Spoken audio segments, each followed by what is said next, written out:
नमस्कार साथियों, स्वागत है आपके अपने यूट्यूब चैनल जीएस एकेडमी पे। आशा करता हूँ आप अच्छे होंगे और आपकी तैयारी भी काफ़ी अच्छी चल रही होगी। आगामी 19 जनवरी को कनिष्ठ के एग्ज़ाम के लिए आप जी तोड़ मेहनत कर रहे होंगे और यही आपकी मेहनत एक दिन रंग लाएगी। यूकी ट्रिपल एससी और यूकी पीएससी के मेरिट लिस्ट में भी आपका नाम होगा। और आप सभी को जीएस एकेडमी यूट्यूब चैनल की ओर से नव वर्ष की हार्दिक शुभकामनाएँ। आपका ये साल बहुत अच्छा जाए और आपकी गवर्नमेंट जॉब का जो सपना है वो सपना आपका पूरा हो जाए। इसी आशा के साथ आज जो है हम मॉडल पेपर 7 देखेंगे। आपका काफ़ी अच्छा रिस्पांस मॉडल पेपर में दिख रहा है। इसी सिलसिले को आगे बढ़ाते हुए अभी तक मैं आपको 6 मॉडल पेपर दे चुका हूँ, जिसमें आपने देखे होंगे कि हर पेपर आयोग की तरह बनाया गया है, नए पैटर्न पर आधारित बनाया गया है। और ऐसे ही आज का जो पेपर है ये भी बिल्कुल नए पैटर्न पर आधारित बनाया गया है। आप अपना स्कोर देखिए। जैसे भी मैं कहता हूँ आपको, जैसे मैं वीडियो चलाता हूँ आप वीडियो को रोकिए, आप अपना ऑप्शन टिक कीजिए। उसके बाद 1/4 की निकोडिंग मार्किंग करके आप कमेंट में अपना स्कोर बता सकते हैं। चलिए शुरू करते हैं आज की वीडियो को। वही रहेंगे आज के भी 20 की हिंदी और 40 की उत्तराखंड और रीजनिंग और जीएस लगा के टोटल 100 मार्क्स का आज का पेपर रहेगा। शुरू करते हैं आज की वीडियो। अगर चैनल पर पहली बार आए हैं तो ज़रूर सब्सक्राइब करिए, डेफिनेटली यहाँ से आपको फ़ायदा मिलेगा। चलिए शुरू करते हैं आज की वीडियो को पहला क्वेश्चन से लेके। हिंदी का पहला क्वेश्चन है जिसमें दिया गया है यशोदा में कौन सी संधि है बताइए। यशोदा में कौन सी संधि होगी? यण संधि, व्यंजन संधि, विसर्ग संधि या स्वर संधि? बताइए यशोदा में कौन सी संधि होगी। अगर हम यशोदा का संधि विच्छेद करें तो ये क्या बनेगा बताइए।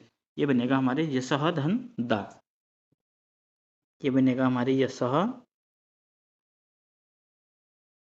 प्लस दा। अब बताइए कौन सी संधि होगी। अब तो आप बता देंगे, यानी कि विसर्ग संधि होगी। ऑप्शन नंबर सी इसका बिल्कुल करेक्ट आंसर रहेगा। चलिए बढ़ते हैं क्वेश्चन नंबर 2 की ओर, जिसमें दिया गया है अर्धविराम चिन्ह के संदर्भ में गलत कथन का चयन करना है। देखिए इस क्वेश्चन को आप बिल्कुल अच्छे से पढ़िएगा, आपके पढ़ने में गलती नहीं होनी चाहिए। इसमें लिखा है गलत कथन का चयन करना है आपने। हाँ देखिए पहला ऑप्शन जो दिया है इसमें यह है इसे चिन्ह दिया गया है, चिन्ह के रूप में लिखा जाता है। दूसरा ऑप्शन है पूर्ण विराम से कम देर तक रुकने पर इसका प्रयोग किया जाता है। सी है 2 से 3 चरणों के मध्य इसका प्रयोग किया जाता है। और डी दिया है मिश्र व संयुक्त वाक्य के विपरीत अर्थ प्रकट करने में वाले उपवाक्यों में इसका प्रयोग किया जाता है। अब बताइए कि इन चारों ऑप्शनों में गलत ऑप्शन कौन सा है। आपने पहचान लिया होगा गलत ऑप्शन कौन सा है। ऑप्शन नंबर जो ए है यही हमारा जो गलत दिया गया है, क्योंकि ये इस चिन्ह ये अर्धविराम का चिन्ह नहीं होता है। अर्धविराम का चिन्ह कौन सा होता है? अर्धविराम का चिन्ह ये डॉट कॉमा नीचे ऐसा होता है, ये होता है अर्धविराम का चिन्ह। तो आंसर क्या बनेगा हमारा? ए बनेगा हमारा आंसर। चलिए बढ़ते हैं क्वेश्चन नंबर 3। क्वेश्चन नंबर 3 दिया है जब किसी अवतरण का पूरा उद्धरण न करके कुछ अंश छोड़ दिया जाता है तब किस चिन्ह का प्रयोग होता है बताइए। ऑप्शन आपके सामने है संक्षेप चिन्ह, हंस पद या विवरण चिन्ह या लोप चिन्ह। बताइए इसमें क्या आंसर इसका रहेगा। क्वेश्चन में कह रहा है कि जब किसी अवतरण का पूरा उद्धरण न करके कुछ अंश छोड़ दिया जाता है, बताइए इसमें रहेगा हमारा लोप चिन्ह। ऑप्शन नंबर जो डी पे दिया है ये हमारा सही रहेगा। अगर इसी में पूछ देता कुछ अंश छूट गया है उसको लिखने के लिए, जैसे यहाँ पे कुछ अगर छूट जाता है इसको मैं ऐसे लिख के यहाँ पे कुछ कुछ नीचे लिखता हूँ तो यानी कि मेरी गलती से ये छूट जाता है तो उस पर यूज होता है हमारा हंस पद। लेकिन ये कह रहा है ये छोड़ दिया जाता है, उसमें हमारा यूज होगा लोप चिन्ह। अब आप समझ गए होंगे, यानी कि डी इसका करेक्ट आंसर रहेगा। चलिए बढ़ते हैं क्वेश्चन नंबर 4 की ओर। लाली हो लाली होशिया गीत किसने लिखा है बताइए। लाली हो लाली होशिया ये तो आपने सुना ही होगा, जो भी कुमाऊं में रहते हैं अमूमन उनने ये गीत सुना ही होगा। ये है हमारा मोहन उप्रेती जी का गीत। ऑप्शन नंबर जो सी पे दिया है ये हमारा करेक्ट आंसर रहेगा। चलिए क्वेश्चन नंबर 5 की ओर बढ़ते हैं, जिसमें दिया है तद्भव व तत्सम शब्द सुमेलित नहीं है। बताइए इनमें से कौन सा सुमेलित नहीं है। ऑप्शन ए दिया है कपूत और उसका दिया है कुपुत्र। बी में दिया गया है कूदना और दिया है कूर्दन। और सी में दिया है कैंची और कुच्ची, और काजल, काजल का कज्जल दिया है। बताइए इनमें से कौन सा सुमेलित नहीं है। सुमेलित जो नहीं है वो है हमारा ऑप्शन नंबर सी, ये हमारा सुमेलित नहीं है। बाकी है सभी हमारे सुमेलित हैं। और कैंची को आपने बताना है कमेंट में, इसको तत्सम शब्द क्या कहते हैं। कुच्ची को मैं बता देता हूँ, कुच्ची को क्या कहते हैं। कुच्ची को कहते हैं हमारे कार्चिका, यानी कि ऐसे लिखा जाता है, रॉ ऊपर आएगा, कार्चिका लिखा जाता है कुच्ची को। और कैंची को क्या कहता है ये आपने कमेंट में लिखना है। चलिए बढ़ते हैं क्वेश्चन नंबर 6 की ओर, जिसमें दिया गया है निम्नलिखित में से अंबर का अनेकार्थी शब्द नहीं है। बताइए इनमें से एक शब्द ऐसा है जो अंबर का नहीं अर्थ है, अर्थ नहीं है उसका। इनके अंबर को वस्त्र कहते हैं, आकाश कहते हैं, कपास कहते हैं, भौरा कहते हैं। बताइए इनमें से 3 होंगे और एक नहीं होगा। आंसर रहेगा डी, यानी कि जो भौरा है इसको अंबर नहीं कहते, जबकि वस्त्र, कपास और आकाश का अर्थ अंबर भी होता है। आंसर क्या बनेगा हमारा, डी बनेगा, बिल्कुल करेक्ट आंसर। क्वेश्चन नंबर 7, जिसमें दिया गया है रनखिता रामाढोला निम्नलिखित में से किस का लोकगीत है। बताइए गाना है ये रनखिता रामाढोला, बताइए गीत किसका है। ये है किशन महिपाल, गजेंद्र राणा, मीना राणा या हेमंत बिष्ट। ये है हमारा आंसर, क्या बनेगा बताइए, ए बनेगा, यानी कि किशन महिपाल का ये गाना है, ए इसका करेक्ट आंसर बनेगा हमारा।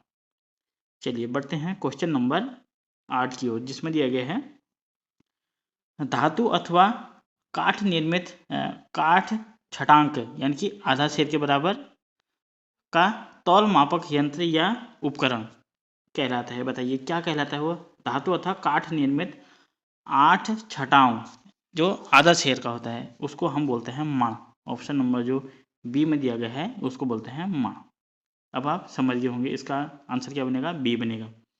ऑप्शन नंबर ए पे देखिए, इसमें दिया गया है भाण। भाण किसको बोलते हैं कुमाऊनी में, ये बोलते हैं बर्तनों को, बर्तनों को भाण बोला जाता है। और पाक, पाक होता है छत को पाक बोला जाता है। और भदियाव, भदियाव क्या होता है, एक बर्तन होता है जिसमें अमूमन ये गाय भैंसों के लिए खाना पकाया जाता है, उसको भदियाव भी बोलते हैं। क्वेश्चन नंबर 9 की ओर, जिसमें दिया गया है जूते को कुमाऊनी में ज्वात तथा जोहारी में क्या बोला जाता है। बताइए जो जूते हैं उसको कुमाऊनी में ज्वात बोला जाता है, लेकिन जोहारी में उसको क्या बोला जाएगा। बताइए जोहारी में उसको बोला जाएगा पोलो। ऑप्शन नंबर जो ए है ये इसका करेक्ट आंसर रहेगा, पोलो उसको बोलते हैं जोहारी में। चलिए बढ़ते हैं क्वेश्चन नंबर 10 की ओर, जिसमें दिया गया है राम घर के अंदर है में कौन सी विभक्ति का प्रयोग हुआ है। बताइए राम जो है वो घर के अंदर है, बताइए इसमें कर्ता है, संप्रदान है, अपादान है या अधिकरण है। बताइए इसका आंसर क्या बनेगा। आंसर बनेगा इसका अधिकरण, यानी कि घर के अंदर है ना, घर के अंदर है तो यानी कि अधिकरण होगा इसमें। ऑप्शन नंबर जो डी है इसको करेक्ट है। चलिए बढ़ते हैं क्वेश्चन नंबर 11 की ओर, जिसमें दिया गया है बाढ़, भूकंप आदि प्राकृतिक आपदाएं आप संज्ञा में किस रूप में रखेंगे। बताइए जो बाढ़ है, भूकंप है, ऐसी प्राकृतिक जो आपदाएं हैं ये किस संज्ञा के अंतर्गत आएंगी। बताइए आप, ये आएंगे हमारे जातिवाचक। ऑप्शन नंबर जो ई है इसका बिल्कुल सटीक आंसर रहेगा। चलिए बढ़ते हैं क्वेश्चन नंबर 12 की ओर, जिसमें दिया गया है भाववाचक संज्ञा मुख्यतः कितने प्रकार की होती है। बताइए जो भाववाचक संज्ञा है वो कितने प्रकार की होती है। ऑप्शन नंबर ए पे दिया गया है 2 प्रकार की, 3 में दिया गया है 3, बी में दिया है 3 प्रकार की, और ऑप्शन नंबर सी में दिया है 4 प्रकार की, और डी में दिया गया है 5 प्रकार की। बताइए कितने प्रकार की होती है भाववाचक संज्ञा। बताइए ये होती है हमारी 5 प्रकार की। ऑप्शन नंबर जो डी है इसका बिल्कुल करेक्ट आंसर रहेगा। और ये 5 प्रकार कौन कौन से होते हैं बताइए। ये होते हैं सर्वनाम, सर्वनाम, विशेष्य, विशेष्य, क्रिया, क्रिया, अव्ययी, अव्ययी और जातिवाचक, जातिवाचक। ये 5 प्रकार के होते हैं हमारे भाववाचक संज्ञा के प्रकार। 1 2 3 4 और 5। इसको भी आप नोट करते हुए चलिएगा। चलिए बढ़ते हैं क्वेश्चन नंबर 13 की ओर, जिसमें दिया गया है वर्ग के सभी शब्द जो है विशेषण नहीं है। बताइए किस शब्द के सभी शब्द जो है विशेषण नहीं है, बताइए। ए में दिया है थोड़ा और 3, बी में दिया है उदारता और सौंदर्य, सी में दिया है दूसरा और पापी, और डी में दिया है मीठा और बहुत। बताइए आंसर क्या बनेगा। आंसर बनेगा इसका बी, यानी कि उदारता और सौंदर्य। ये भाववाचक संज्ञा के अंतर्गत आएंगे हमारे। आंसर क्या बनेगा इसका, बी बनेगा। चलिए बढ़ते हैं क्वेश्चन नंबर 14 की ओर, जिसमें दिया है कुमाऊनी कहावतों में मुहावरे निम्नलिखित में से किसकी पुस्तक है। बताइए जो कुमाऊनी कहावतें और मुहावरे हैं वो किसकी पुस्तक है, ये आपने बताना है। ऑप्शन आपके सामने है, कृष्णानंद जोशी, लता कांडपाल, डॉक्टर त्रिलोचन पांडे या प्रोफेसर शेर सिंह बिष्टे। बताइए आंसर क्या बनेगा। आंसर बनेगा इसका डी, यानी कि प्रोफेसर शेर सिंह बिष्टे जी की ये पुस्तक है। क्या है, कुमाऊनी कहावतें हैं मुहावरे। बढ़ते हैं क्वेश्चन नंबर 15 की ओर, जिसमें दिया गया है निम्नलिखित में से सदैव बहुवचन में प्रयोग होता है। बताइए सदैव बहुवचन में प्रयोग कौन सा होता है, बाल, माल, पुस्तक या सोना। बताइए ये है हमारा आंसर बाल। जो बाल है सदैव बहुवचन में प्रयोग होने वाला है। ऑप्शन नंबर जो ए पे दिया है इसका बिल्कुल करेक्ट आंसर रहेगा। वैसे ही क्वेश्चन नंबर 16 है, बताइए इसमें से सदैव एक वचन में प्रयोग होता है। क्या होता है सदैव एक वचन में प्रयोग, जो जनता है ये हमारा सदैव एक वचन में प्रयोग होने वाला है। ऑप्शन नंबर जो ए पे है बिल्कुल करेक्ट आंसर रहेगा इसका। ये क्वेश्चन नंबर अगला है, कुमाऊनी पहेली ये जिसको आड़ा भी कहते हैं, उसमें लिखा है ठेकी में ठेकी की भय बताओ। इसका अर्थ बताना आपने, ठेकी में ठेकी ये होता है हमारा गन्ना। ऑप्शन नंबर जो बी है इसका करेक्ट आंसर रहेगा। मतलब आपने देखा होगा ना, गन्ने में गन्ने की जो घास होती है उसमें इस तरीके से गांठ लगी होती है, तभी ये बोला है ठेकी में ठेकी, मतलब एक के ऊपर एक ये आना बोला जाता है, पहेली है। आंसर क्या रहेगा, बी रहेगा। चलिए बढ़ते हैं क्वेश्चन नंबर 18 की ओर, जिसमें यह है का हलवान का भट चुटकण। कुमाऊनी कहावत का अर्थ क्या रहेगा, बताइए। का हलवान का भट चुटकण। ऑप्शन ए दिया गया है कहाँ हल जोतना और कहाँ नायक की पत्नी का पीछा करना, और बी दिया गया है हर वाह दिन भर खेत जोतता है, कठिन परिश्रम करता है, और सी दिया गया है दो काम एक साथ नहीं हो सकते, सी में है इनमें से कोई नहीं। बताइए आंसर क्या रहेगा। आंसर बनेगा इसका सी, यानी कि दो काम एक साथ नहीं हो सकते। इसके लिए ये कहावत बोली जाती है। क्या बोली जाती है, का हलवान का भट चुटकण फुटकण, माफ कीजिएगा, का हलवान का भट फुटकण। क्वेश्चन नंबर 19, जिसमें दिया गया है स्थानीय भाषा में अठौड़ी क्या है, बताना है आपने। अठौड़ी किसको बोलते हैं स्थानीय भाषा में। ऑप्शन ए पे दिया गया है खेती के काम में एक दूसरे की मदद करना, बी में दिया है रोटी जो 8 पूरी का बनाया जाता है तथा देवता को चढ़ाया जाता है, और सी में दिया गया है आटा चावल रखने का मिट्टी का बर्तन, और डी में दिया गया है एक पकवान जो सख्त आटा गूंथकर खजूर की आकृति का बनाकर बनाया जाता है। मतलब बताइए आंसर क्या बनेगा। आंसर बनेगा इसका बी, यानी कि जो एक ऐसी रोटी जो 8 पूरी का बनाया जाता है और देवता को चढ़ाया जाता है उसको क्या बोलते हैं, अठौड़ी उसको बोलते हैं। एक बड़ी सी रोटी बनाई जाती है उसको रोट बोला जाता है। चलिए बढ़ते हैं क्वेश्चन नंबर 20 की ओर, और हिंदी का अंतिम क्वेश्चन, जिसमें एक गया है गौ जय पार न निजय का भावार्थ क्या रहेगा, बताइए। ये आपने भावार्थ इसका बताना है। मतलब क्या है, गौ जय पार नौनी जय, मतलब इसका जो अर्थ है वो क्या रहेगा, बताइए। संपत्ति से अधिक प्रतिष्ठा को महत्व देना, या गांव के स्वच्छ वातावरण को व्यक्त करने वाली कहावत है, या धन के बिना स्थिरता नहीं होती, या डी दिए गए भविष्य के प्रति लापरवाह न होना। बताइए आंसर क्या बनेगा। आंसर आपने बताना है। आपने आंसर लिख लिया होगा अपना। आंसर क्या बनेगा इसका, ए, यानी कि संपत्ति से अधिक प्रतिष्ठा को महत्व देना। बिल्कुल करेक्ट रहेगा। चलिए अब हम यहाँ से देखेंगे उत्तराखंड के क्वेश्चन नंबर 21 और यहाँ से हम देखेंगे अब उत्तराखंड के 40 क्वेश्चन, जिसमें दिया गया है उत्तराखंड में मुख्यमंत्री ग्राम संपर्क योजना कब शुरू की गई बताइए। उत्तराखंड ग्राम संपर्क जो योजना है वो कब शुरू की गई। ऑप्शन ए पे दिया है 1 दिसंबर 2023, बी में दिया है 4 दिसंबर 2023, सी में दिया है 7 दिसंबर 2023 और डी में दिया है 10 दिसंबर 2023 का 4 दिसंबर 2023 को शुरू हुआ मुख्यमंत्री ग्राम संपर्क योजना की शुरुआत हुई। चलिए बढ़ते हैं क्वेश्चन नंबर 22 की ओर, जिसमें दिया है उत्तराखंड में राज्य का पहला सिग्नेचर ब्रिज कहाँ बनाया जाना प्रस्तावित है बताइए। कहाँ बन रहा है उत्तराखंड का पहला सिग्नेचर ब्रिज बताइए। रुद्रप्रयाग में, चमोली में, ऋषिकेश या उत्तर काशी। आंसर बनेगा इसका ए, ये बन रहा है रुद्रप्रयाग के नरकोटा गांव में, नरकोटा गांव और नरकोटा गदेरा भी है। ये नरकोटा गदेरे में बन रहा है सिग्नेचर ब्रिज। कौन सा गदेरा है? नरकोटा। ये आप नोट डाउन करिएगा। चलिए बढ़ते हैं क्वेश्चन नंबर 23 की ओर, जिसमें दिया है उत्तराखंड वैश्विक निवेश शिखर सम्मेलन का उद्घाटन किसके द्वारा किया गया। ऑप्शन आपके सामने रखता हूं।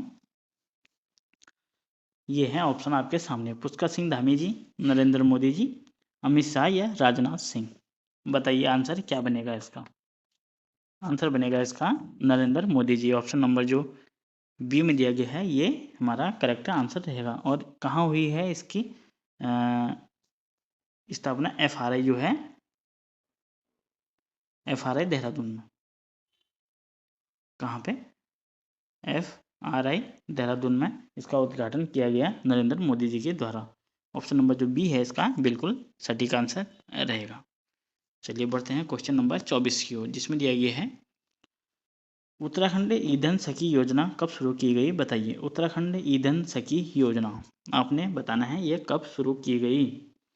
ऑप्शन ए में दिया गया है 15 दिसंबर 2023, बी में है 5 सितंबर 2023 और सी में दिया गया है 9 नवंबर 2023 और डी में है नोटा।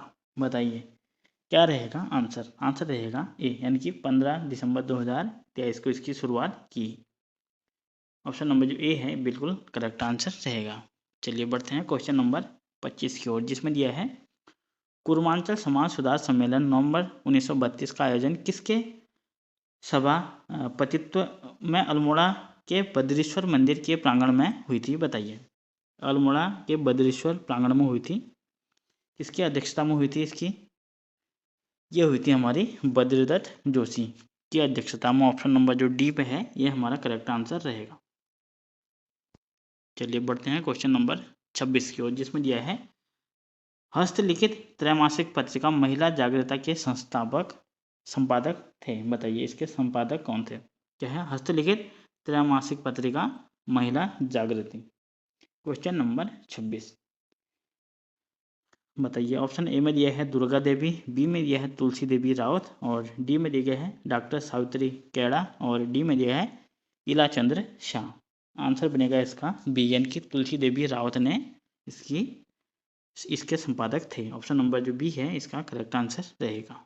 बढ़ते हैं क्वेश्चन नंबर 27 की ओर, जिसमें दिया गया है कुमाऊं परिषद के किस अधिवेशन में ब्रिटिश सरकार से असहयोग संबंधी प्रस्ताव को पास किया गया था बताइए। कुमाऊं परिषद की स्थापना कब हुई? सर्वप्रथम तो आप ये बताइए कुमाऊं परिषद की स्थापना हुई थी कब? 1916 में। और इसका प्रथम अधिवेशन कब हुआ था? 1917 में। कहाँ हुआ था? अल्मोड़ा में। और इसकी अध्यक्षता किसने की थी? जयदत्त जोशी द्वारा। बताइए इसका आंसर क्या बनेगा। आंसर बनेगा इसका काशीपुर अधिवेशन। इसका आंसर बनेगा हमारा जो डी है इसका बिल्कुल सही रहेगा। कब हुआ था काशीपुर अधिवेशन बताइए। जो चौथा अधिवेशन था वो हुआ था 1920 में काशीपुर में। यानी कि कब हुआ था? 1920 में। कहाँ पे हुआ था? काशीपुर में। और इसकी अध्यक्षता अगर किसने की ये पूछता है तो ये की थी हमारी हरगोविंद पंत ने, हरगोविंद पंत जी ने। इसको भी आप नोट डाउन करते रहिएगा। चलिए बढ़ते हैं क्वेश्चन नंबर 28, जिसमें दिया गया है कुमाऊं परिषद के सहयोग से नायक सुधार समिति के प्रथम बैठक का आयोजन किस स्थान पर हुआ? बताइए। अल्मोड़ा में हुआ, नैनीताल में, काशीपुर या कोटद्वार? आंसर बनेगा इसका ये हुआ था हमारा नैनीताल जनपद में। ऑप्शन नंबर जो ए है बिल्कुल इसका करेक्ट आंसर रहेगा। बढ़ते हैं क्वेश्चन नंबर 29 की ओर, जिसमें दिया गया है गांधी जी ने बागेश्वर में मोहन जोशी के प्रयासों से बने स्वराज भवन का शिलान्यास कब किया? बताइए। स्वराज भवन का उद्घाटन कब किया? किसने? महात्मा गांधी जी ने। ये किया था हमारा 22, बताइए आगे कौन, 22 जून 1929 को। ऑप्शन नंबर जो बी है इसका बिल्कुल करेक्ट आंसर रहेगा। चलिए बढ़ते हैं क्वेश्चन नंबर 30 की ओर। क्वेश्चन नंबर 30 है, जिसमें दिया गया है फॉरेस्ट ग्रीवेंस कमेटी द्वारा किस वर्ष N investigation into the village rights in the reserve forest of Kumaon नामक रिपोर्ट प्रकाशित की थी? बताइए कब की थी रिपोर्ट प्रकाशित? आंसर 1921 रहेगा या 1922, 1926 या 1939? आंसर बनेगा इसका 1939 में। ऑप्शन नंबर जो डी है इसका बिल्कुल करेक्ट आंसर रहेगा। चलिए बढ़ते हैं क्वेश्चन नंबर 31 की ओर, जिसमें दिया गया है उत्तराखंड के प्रथम सत्याग्रही कौन थे? ये तो आप बता ही देंगे। उत्तराखंड के प्रथम सत्याग्रही ये थे हमारे जगमोहन सिंह नेगी जी। ऑप्शन नंबर जो बी है इसका बिल्कुल सटीक आंसर रहेगा। बढ़ते हैं क्वेश्चन नंबर 32 की ओर। इसको थोड़ा ध्यानपूर्वक पढ़िएगा, इसमें गलत होने के चांसेस बहुत ज़्यादा हैं। दिया है इसमें उत्तराखंड में ग्राम पंचायतों के संदर्भ में निम्नलिखित कथनों में से असत्य कथन का हमें चयन करना है। बताइए। पहला है ग्राम पंचायतों के सदस्य की संख्या 5 से कम एवं 15 से अधिक नहीं हो सकती। बी पे है एक ग्राम सभा में एक ही ग्राम पंचायत होती है।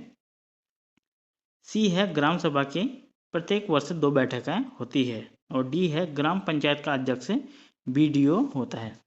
ये लिखा गया है बीडीओ। हाँ, बताइए इनमें से कौन सा गलत है? आंसर रहेगा हमारा डी, इसका अध्यक्ष जो है वो बीडीओ नहीं होता। यही हमारा जो है वो गलत रहेगा। और ये थोड़ा आप चेंज कर लीजिएगा, ये डाटा थोड़ा पुराना है, ये 7 हो गया है अभी वर्तमान में। अब नई परीक्षा होने में इसको 7 कर दिया। ये डाटा पुराना है, यानी कि 5 न्यूनतम संख्या 7 और अधिकतम 15। इसको आप ऐसे कर लीजिएगा। चलिए बढ़ते हैं क्वेश्चन नंबर 33 की ओर, जिसमें दिया गया है कुरुमांचल महिला समाज सुधार सम्मेलन का आयोजन भी 20 नवंबर 1932 को अल्मोड़ा के बद्रीश्वर मंदिर के प्रांगण में किसकी अध्यक्षता में हुआ था? आपने ये बताना है किसकी अध्यक्षता में हुआ था। बताइए। तुलसी देवी, भागीरथी देवी, दुर्गा देवी या कुंती वर्मा? आंसर रहेगा इसका सी, यानी कि ये रहेगा हमारा दुर्गा देवी। ऑप्शन नंबर जो सी है इसका बिल्कुल करेक्ट आंसर रहेगा हमारा। चलिए बढ़ते हैं क्वेश्चन नंबर 34 की ओर, जिसमें दिया गया है चंद राजा रुद्रचंद ने बधानगढ़ आक्रमण के संदर्भ में क्या सही नहीं है? बताइए। पहला है इस समय बधानगढ़ पर पंवारों का अधिकार था। बी है युद्ध में चंद राजा के सेनापति पुरुषपंथ पुरुषचंद भी लिखा है वीर गति को प्राप्त हुआ था। और सी है इसमें पंवार के सहयोग कचूर राजा सुकाल देव की वीर गति को प्राप्त हो गया था। और डी दिया है इसी युद्ध के पश्चात रुद्रचंद ने बौद्ध धर्म में अपना लिया था। इसमें आपने गलत कथन का चयन करना है। बताइए। आंसर रहेगा इसका डी, यानी कि इसमें रुद्रचंद ने बौद्ध धर्म नहीं अपनाया था। यही हमारा जो है वो गलत हो जाएगा। बाकी हमारे सभी सुमेलित हैं। इसमें कचूरी राजा सुकाल देव भी वीरगति को प्राप्त हो गया था और चंद पुरुषोत्तम पंथ भी वीरगति को प्राप्त हो गया जो कि रुद्रचंद के सेनापति थे। चलिए बढ़ते हैं क्वेश्चन नंबर अगले की ओर, जिसमें दिया गया है निम्न कथनों में कौन सा गलत कथन का चयन करना है। पहला है गोरक्षणी सभा का गठन 1907 में धनीराम वर्मा द्वारा कोटद्वार में किया गया। बी है 1919 में प्रताप सिंह नेगी तथा जोत सिंह नेगी ने क्षत्रिय सभा की स्थापना की। और सी दिया गया है 1909 में गोविंद वल्लभ पंत ने हैप्पी क्लब की स्थापना अल्मोड़ा में की। और डी है स्वामी विवेकानंद ने 1997 में उत्तराखंड की दूसरी यात्रा की। इसमें से आपको गलत कथन का चयन करना है। बताइए इसमें गलत कथन क्या हो जाएगा। आंसर बनेगा इसका सी, यानी कि 1909 में गोविंद बल्लभ पंत ने हैप्पी क्लब की स्थापना अल्मोड़ा में की लिखा है, ये हमारा गलत हो जाएगा। क्यों गलत हो जाएगा? क्योंकि ये 1903 में की गई थी, बाकी हमारे सभी सुमेलित हैं। चलिए बढ़ते हैं क्वेश्चन नंबर 36 की ओर, जिसमें दिया गया है उत्तराखंड राज्य में स्थापित लाइकेन यानी कि जिसको कवक भी बोला जाता है पार्क के संदर्भ में निम्नलिखित कथन में असत्य कथन का हमें चयन करना है। बताइए असत्य कथन का हमें चयन करना है। हाँ, पहला है यह पिथौरागढ़ में मुंशियारी में है। बी है यह देश का पहला लाइकेन पार्क है। सी है यह 150 लाइकेन प्रजातियों को संरक्षित किया जाता है यहाँ। और डी है जून 2022 में इसे आम नागरिकों के लिए खोल दिया गया था। आंसर क्या बनेगा आप बताइए। आंसर बनेगा इसका डी, यानी कि ये जून 2022 में आम नागरिकों के लिए नहीं खोला गया था, ये खोल दिया गया था 2020 में ही आम नागरिकों के लिए। कब? 2020 में। आंसर आपको मिल गया इसका। आंसर क्या बनेगा इसका? आंसर बनेगा इसका डी। क्वेश्चन नंबर 37, जिसमें दिया गया है पौड़ी गढ़वाल का ऊखीमठ और कांधेरा क्षेत्र मुख्य रूप से किस खनिज से संबंधित है? बताइए। ये संबंधित है हमारा एस्बेस्टॉस से। ऑप्शन नंबर जो ए है इसका बिल्कुल करेक्ट आंसर रहेगा। क्वेश्चन नंबर 29 देखिए, जिसमें दिया गया है गोरखा शासन काल में खूना, केरू, घररू ये आदि क्या थे? बताइए। खूना, केरू और घररू ये थे हमारे गोरखा कर। ऑप्शन नंबर जो सी पे है ये हमारा करेक्ट आंसर रहेगा, ये है गोरखा कर। चलिए बढ़ते हैं क्वेश्चन नंबर 39 की ओर, जिसमें दिया गया है नैनीताल नगरीकरण का कार्य किस कमिश्नर के कार्यकाल में शुरू किया गया है? बताइए। नैनीताल का नगरीकरण ये हुआ था हमारा, बताइए आंसर क्या बनेगा। ये हुआ था हमारा लोसिंग गठन के समय पे। ऑप्शन नंबर जो बी पे दिया है ये हमारा करेक्ट आंसर रहेगा। क्वेश्चन नंबर 40, जिसमें दिया गया है फ्लोरा रानीखेत सीरीज नामक ग्रंथ की रचना किसने की, जिसमें चौबटिया उद्यान की वानस्पतिक की जानकारी को लिपिबद्ध किया गया है? बताइए। इसकी नामक रचना किसने की? ये की थी हमारे रामलाल शाह के द्वारा। ऑप्शन नंबर जो बी है बिल्कुल करेक्ट आंसर रहेगा। क्वेश्चन नंबर 41, जिसमें दिया गया है हॉर्टिकल्चर प्रयोग एवं प्रशिक्षण हेतु टेम्परेट फ्रूट रिसर्च सेंटर की स्थापना कब की? बताइए।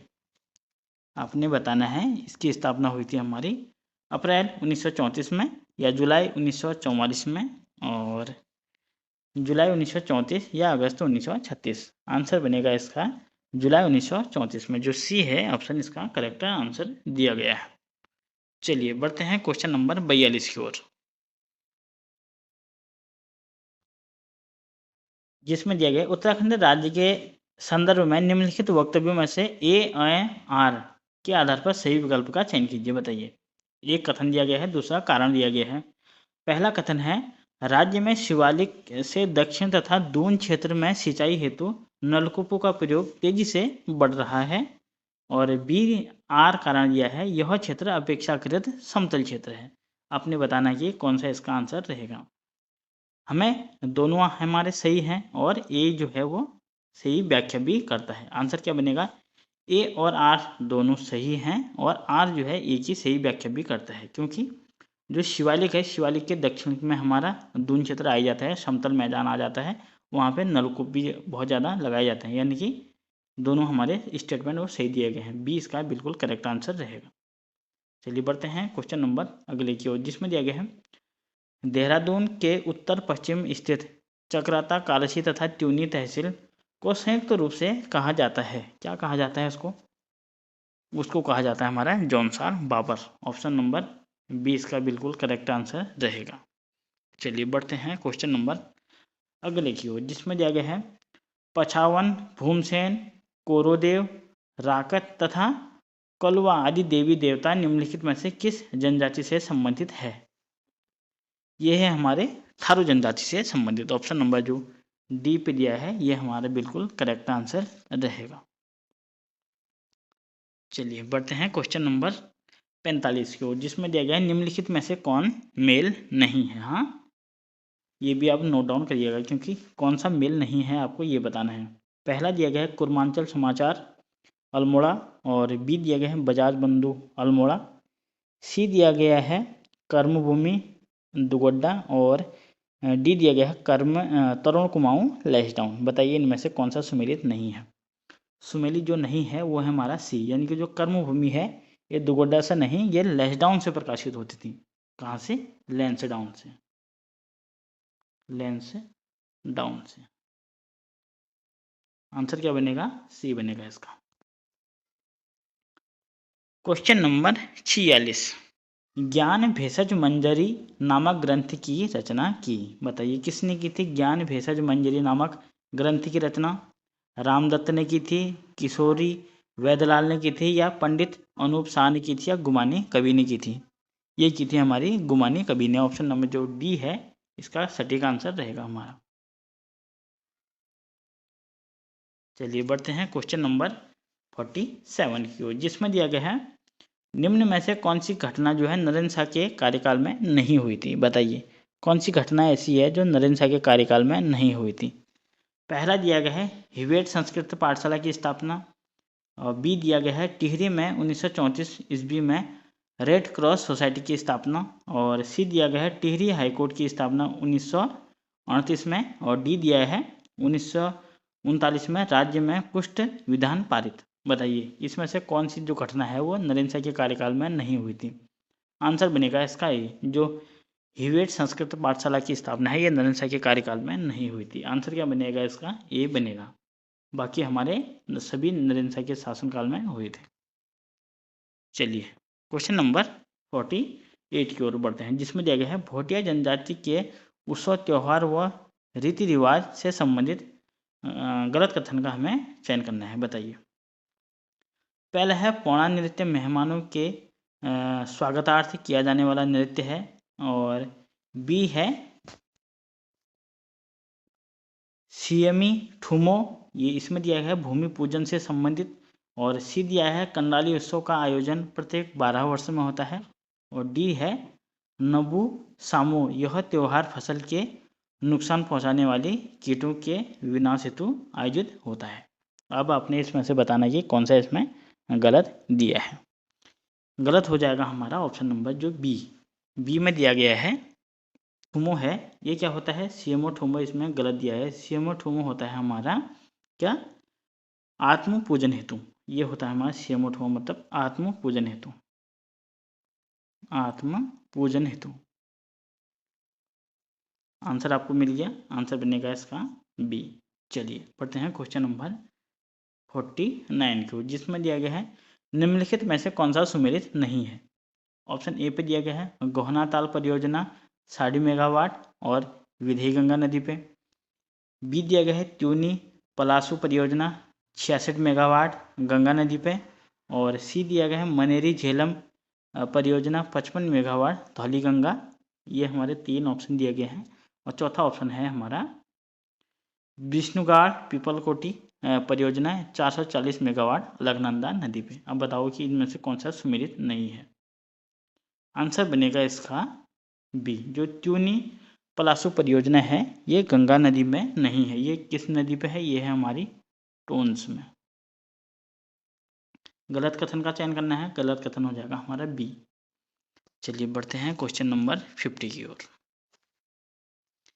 50 वाला क्वेश्चन है पीतल कार्य के लिए पीतल नगरी नाम से प्रसिद्ध है। बताइए पीतल नगरी किसको बोला जाता है? इसको तो आप बता ही देंगे, यानी कि अल्मोड़ा के मरचूला में। ऑप्शन नंबर जो सी है इसका बिल्कुल करेक्ट आंसर रहेगा हमारा। चलिए अब क्वेश्चन नंबर 51, जिसमें दिया गया है निम्नलिखित में से सुमेलित नहीं है। 4 ऑप्शन आपके सामने हैं और बताना कि आपने कौन सा सुमेलित नहीं है। पहला है डिबेटिंग क्लब 1870 बुद्धि वल्लभ पंत ने। बी में दिया है शुद्ध साहित्य समिति, इसका गठन 1913 में स्वामी सत्यदेव ने। सी में दिया गया है प्रेम सभा 1914 गोविंद वल्लभ पंत, और डी में दिया गया है बाल सभा 1930 सत्यनारायण रतूड़ी जी ने। बताइए इनमें से कौन सा गलत है। आंसर बनेगा इसका डी, जो है बाल सभा का गठन 1930 में सत्यनारायण रतूड़ी जी के द्वारा नहीं किया गया था। यही जो कथन है हमारा गलत दिया है, बाकी हमारे सभी सही हैं। चलिए बढ़ते हैं क्वेश्चन नंबर 52 की ओर, जिसमें दिया गया है आलू की खेती को प्रोत्साहित करने के लिए किस स्थान पर 1943 में इंपीरियल पोटैटो रिसर्च सेंटर की स्थापना की गई थी, बताइए। ये की गई थी हमारी भवाली में। ऑप्शन नंबर 20 का बिल्कुल करेक्ट आंसर रहेगा। चलिए क्वेश्चन नंबर 53 की ओर बढ़ते हैं, जिसमें दिया है उत्तराखंड राज्य सरकार द्वारा दिवंगत की सुरक्षा व विकास के संदर्भ में किए गए प्रयासों में कौन सा सही है, हमें ये बताना है। पहला है दिवंगत आयुक्त कार्यालय की स्थापना की गई थी। बी है बीपीएल श्रेणी के परिपक्व मानसिक रूप से दिव्यांग की पत्नी को 1000 रुपये प्रतिमाह पेंशन। और सी पे दिया गया है 40% से अधिक दिव्यांग लोगों को 1200 रुपये प्रतिमाह पेंशन दी जाती है। और डी दिया गया है उपरोक्त सभी विकल्प जो हैं वो सही हैं। आंसर बनेगा इसका डी, यानी कि जो उपरोक्त सभी विकल्प हैं हमारे वो सही हैं। चलिए क्वेश्चन नंबर 54 की ओर बढ़ते हैं, जिसमें दिया गया है उत्तराखंड राज्य के संदर्भ में कौन सा सुमेलित नहीं है, हमें ये बताना है। पहला है राजीव गांधी नवोदय विद्यालय, जो ग्रामीण क्षेत्रों में प्रतिभाशाली बच्चे 6 से 12 वर्ष निःशुल्क आवासीय शिक्षा उपलब्ध कराता है। और बी पे है कस्तूरबा गांधी आवासीय विद्यालय योजना जो है वो शिक्षा में पिछड़े जिले में चलाई जा रही है। ये पिछड़े जिलों में नहीं होगी, पिछले जातियों में, मतलब पिछली जातियों में चलाई जा रही है। ये जिलों को आप काट के यहाँ पे जातियाँ कर सकते हैं। और सी पे दिया गया है कल्प योजना, यह कंप्यूटर और कंप्यूटर शिक्षा से देने हेतु कंप्यूटर एडेड लर्निंग योजना है। बताइए इनमें से कौन सा सुमेलित नहीं है। जो सभी हैं ये सुमेलित हैं, इसका आंसर क्या बनेगा, यानी कि डी, इनमें से सभी सुमेलित हैं। डी इसका बिल्कुल करेक्ट आंसर बनेगा। चलिए क्वेश्चन नंबर 55 की ओर बढ़ते हैं, जिसमें दिया गया है प्रसिद्ध पुस्तक व उसके लेखक सही सुमेलित नहीं है, बताना है आपने कौन सा सुमेलित नहीं है। पहला दिया गया है फतेह शाह और फतेह प्रकाश रतन कवि ने। बी है फतेह प्रकाश कर्ण ग्रंथ मतीराम। सी दिया गया है फतेह प्रकाश यशोवरम इनके रामचंद्र कड़ियल ने। और डी है व्रत विचार सुखलदेव मिश्रा। बताइए इनमें से कौन सा सुमेलित नहीं है। आंसर बनेगा इसका बी, यानी कि जो फतेह शाह कर्ण ग्रंथ है ये मते राम ने नहीं लिखी है, ये लिखी है हमारी जटा शंकर के द्वारा। आंसर क्या बनेगा, बी बनेगा इसका। क्वेश्चन नंबर 56 की ओर, जिसमें दिया गया है उत्तराखंड राज्य के जौलजीबी स्थान से संबंधित निम्नलिखित स्थानों में से असत्य कथन का चयन करना है। बताइए जौलजीबी के लिए 4 कथन दिए गए हैं और हमें असत्य कथन का चयन करना है। पहला है यह उत्तराखंड के पिथौरागढ़ जिले में स्थित है। और बी है यहाँ 3 नदियाँ यानी कि गोरी काली सरयू का संगम होता है। और सी है यहाँ प्रत्येक वर्ष मेले का आयोजन होता है। और डी है इस मेले में भारत के साथ ही नेपाल और नेपाल के लोग भी शामिल होते हैं। इस मेले में भारत के साथ नेपाल के लोग भी शामिल होते हैं, कहना ये चाह रहा है। गलत कथन का चयन करना है, गलत कथन हो जाएगा हमारा बी। यहाँ पे काली और गोरी का संगम पे ये लगता है, इसमें सरयू जो दे दिया है गलत दे दिया है। आंसर क्या बनेगा इसका, बी बनेगा। चलिए बढ़ते हैं क्वेश्चन नंबर 57 की ओर, जिसमें दिया गया है बैसाख माह के प्रथम दिन उत्तराखंड में मनाया जाने वाला वह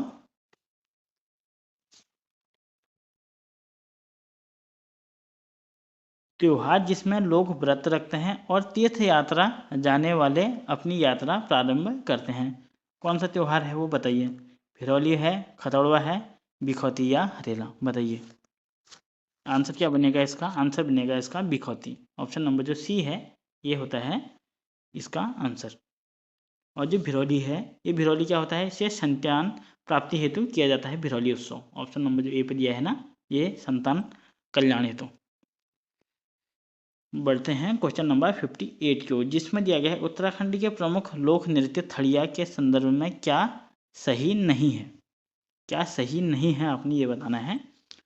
पहला है यह गढ़वाल क्षेत्र का प्रमुख लोक नृत्य है। और बी है इसमें केवल एक से अधिक पुरुष भाग लेते हैं। और सी पे दिया गया है प्रायः घर के आंगन में किया जाने वाला नृत्य है। और डी है प्रायः यह उन विवाहित लड़कियों द्वारा किया जाता है नृत्य है जो पहली बार मायके आती है। आंसर क्या बनेगा इसका बताइए। आंसर बनेगा इसका बी। इसमें एक से अधिक पुरुष भाग लेते हैं लिया है, ये इसका गलत हो जाएगा, यानी कि बी इसका आंसर बनेगा। चलिए बढ़ते हैं क्वेश्चन नंबर 59 की ओर, जिसमें दिया गया है नौठा कौतिक उत्सव के संदर्भ में क्या सही नहीं है। इसमें भी बताना है आपने क्या सही नहीं है। देखते हैं फिर। इसमें पहला ऑप्शन दिया गया है इसका आयोजन केवल गढ़वाल क्षेत्र में होता है। और बी है इसका प्रारंभ वैशाख के 5वें सोमवार या जेठ के प्रथम सोमवार को होता है। सी में दिया है इसमें एक दूसरे गांव के मध्य पत्थरों से युद्ध होता है। और डी में है चमोली के आदि बद्री धाम में नौठा कौतिक को अब हिमालय महोत्सव के रूप में मनाया जाता है। आपने इसमें गलत कथन का चयन करना है। गलत कथन हो जाएगा हमारा इसमें ए, जो इसमें लिखा है केवल गढ़वाल मंडल में। ये गढ़वाल मंडल में नहीं, कुमाऊं और गढ़वाल दोनों मंडलों में ये आयोजन होता है। आंसर बनेगा इसका ए। और सी में देखिए अब इसमें पत्थरों का युद्ध बोला गया है। जी हाँ, नौठा कौतिक का इसमें भी पत्थरों का होता है। चलिए बढ़ते हैं क्वेश्चन नंबर 60 और उत्तराखंड का अंतिम क्वेश्चन, जिसमें दिया गया है निम्नलिखित में से गुदगुदी नामक आत्मकथा किसकी है बताइए। जो गुदगुदी नामक आत्मकथा है ये हमारी किसकी है आपने बताना है। ये है हमारी चंडी प्रसाद भट्ट जी की। ऑप्शन नंबर जो सी पे है ये हमारा करेक्ट आंसर रहेगा। चंडी प्रसाद भट्ट जी की आत्मकथा यानी गुदगुदी। चलिए बढ़ते हैं क्वेश्चन नंबर 61 की ओर, जिसमें दिया गया है सूची 1 को 2 से सुमेलित करना है। थोड़ा छोटा कर देता हूँ, आपको देखने में आसानी रहेगी और मिलाने में भी आसानी रहेगी। यह है सुल्तानगढ़ी, दूसरा दिया गया है लाल महल, और सी में दिया गया है जमात खाना मस्जिद, और डी में दिया गया है 2.5 दिन का झोपड़ा। इसको सुमेलित करना है आपने। चलिए करते हैं फिर। पहला है सुल्तानगढ़ी का सुल्तानगढ़ी, ये है हमारा ऑप्शन नंबर इल्तुतमिश जी का है। ऑप्शन नंबर जो सी पे है ये को मिला देते हैं हम सी से। और बी में दिया गया है लाल महल। लाल महल किससे संबंधित है, ये हमारे बलवन से संबंधित। और सी पे दिया गया है जमात खाना मस्जिद, ये है हमारे अलाउद्दीन खिलजी से। और 2.5 दिन का झोपड़ा यानी कि कुतुबुद्दीन ऐबक। आंसर क्या बनेगा हमारा। आंसर बनेगा हमारा 3 4 1 2। किस ऑप्शन में है, ऑप्शन नंबर ए पे दिया है, यानी कि ए इसका सही आंसर हो जाएगा हमारा। चलिए बढ़ते हैं क्वेश्चन नंबर 62 की ओर, जिसमें दिया गया है निम्नलिखित में से कौन सा वृक्ष पर्यावरण के लिए खतरा है बताइए। कौन सा पौधा है जो पर्यावरण के लिए खतरा है, यानी कि आंसर क्या बनेगा इसका। आंसर बनेगा यूकेलिप्टस। ऑप्शन नंबर जो बी है ये हमारा करेक्ट हो जाएगा। चलिए बढ़ते हैं क्वेश्चन नंबर अगले की ओर, जिसमें दिया गया है निम्नलिखित में से कौन सी वाटरशेड विकास परियोजना भारत की केंद्र सरकार द्वारा प्रायोजित है जिसका उद्देश्य ग्रामीण आबादी को पानी के संरक्षण के लिए सक्षम बनाना है बताइए। आंसर बनेगा इसका सी, यानी कि ये है हरियाली योजना। ऑप्शन नंबर जो सी में है इसका करेक्ट आंसर रहेगा। क्वेश्चन नंबर 64, जिसमें दिया गया उत्तराखंड भारत सरकार द्वारा पर्यावरण संरक्षण अधिनियम कब आया बताइए। पर्यावरण संरक्षण अधिनियम कब आया ये आपने बताना है। ऑप्शन आपके सम्मुख ये हैं 1972, 1974, 1981 या 1986। बताइए कब आया पर्यावरण संरक्षण अधिनियम। और ये वन संरक्षण अधिनियम, पर्यावरण संरक्षण अधिनियम, यहाँ से एक न एक क्वेश्चन हर एग्जाम में बनता ही है। आंसर क्या बनेगा इसका। आंसर बनेगा इसका 1986 में। ऑप्शन नंबर जो डी पे है इसका करेक्ट आंसर रहेगा। चलिए बढ़ते हैं क्वेश्चन नंबर 65 की ओर, जिसमें दिया गया है शिक्षा का अधिकार मौलिक अधिकार सम्मिलित किया गया है बताइए। किस संविधान संशोधन के तहत शिक्षा का अधिकार को मौलिक अधिकार का दर्जा प्राप्त हुआ ये आपने बताना है। 103वें संविधान संशोधन के द्वारा, या 93वें संविधान संशोधन, या 86वें संविधान संशोधन, या 71वें संविधान के संशोधन के द्वारा। आंसर बनेगा इसका सी, यानी कि जो 86वां संविधान संशोधन 2002 में हुआ था, इसके द्वारा शिक्षा के अधिकार को मौलिक अधिकार का दर्जा प्रदान किया गया। चलिए अब आपने इसमें बताना है, निम्नलिखित में से कौन सी नदी जो है बेसिन क्षेत्रफल की दृष्टि से सबसे बड़ी है। निम्नलिखित में से इन चारों में से कौन सी नदी का बेसिन सबसे अधिक है, बताइए। आंसर बनेगा इसका सी, इसका है महानदी है। ऑप्शन नंबर जो सी है इसका करेक्ट आंसर रहेगा। चलिए बढ़ते हैं क्वेश्चन नंबर अगले की ओर, जिसमें दिया गया है तृतीय क्षेत्र की आर्थिक गतिविधियां अपने आप में कोई वस्तु उत्पादित नहीं करती है, बल्कि वे उत्पादन प्रक्रिया के लिए सहायक या समर्थन होती है। और दूसरा है तृतीय क्षेत्र को सेवा क्षेत्र भी कहा जाता है। आपने आप स्टेटमेंट पढ़ लिए होंगे दोनों, और आप कोड के अनुसार अपना आंसर दीजिए। केवल एक सही है, केवल दो सही है, या दोनों सही हैं, या दोनों में से एक भी सही नहीं है। बताइए आंसर क्या बनेगा। आंसर बनेगा इसका सी, यानी कि जो दोनों हैं वो सही दिए गए हैं। तृतीय क्षेत्र को ही सेवा क्षेत्र कहते हैं, और सेवा क्षेत्र कोई भी उत्पादन नहीं करता, बल्कि क्या करता है, उत्पादित प्रक्रिया को सहायक या समर्थन देता है। यानी कि दोनों कथन हमारे सही दिए गए हैं। आंसर बनेगा सी। चलिए बढ़ते हैं क्वेश्चन नंबर अगले की ओर, जिसमें दिया गया है निम्नलिखित में से कौन सा सही सुमेलित है। अब इसमें बताना कि सही सुमेलित है।